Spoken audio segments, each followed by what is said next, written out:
In today's video, I'm going to teach you how to split a bank transaction in QuickBooks Online. Hi everyone!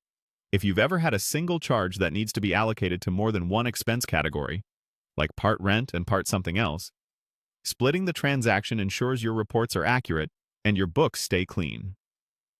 Start by logging in to QuickBooks Online. Once you're in, go to the left menu and click All Apps. Under the Accounting area, choose Bank Transactions. This is where your imported bank activity lives and where you'll make the split. Select your bank for checking so you're working in the correct account. Then, locate the specific transaction you want to split. It helps to sort or filter if you have a long list, but once you've found it, open it and click Split. You'll see a table where you can assign parts of the total to different categories. In the Category column on the first line, choose the appropriate category. For example, rent or lease payments. In the Amount column for that same line, enter part of the total, such as $3,000.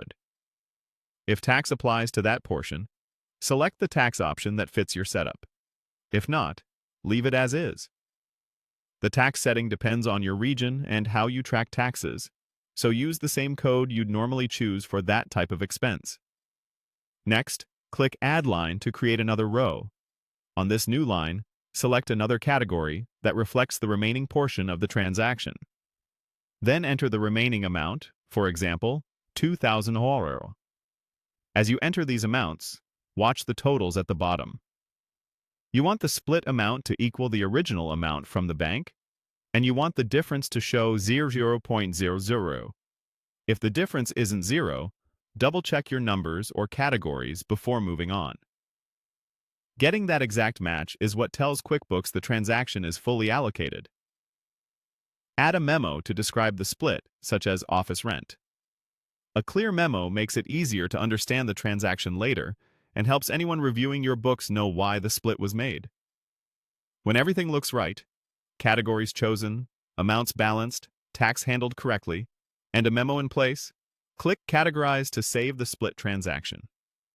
QuickBooks will record your single bank transaction with multiple lines behind the scenes, keeping your expenses accurate without duplicating the bank entry. That's all there is to it. With these steps, you'll keep your financial reports consistent and make month-end review much smoother. If this video helped, please like, subscribe, and share. Thanks for watching.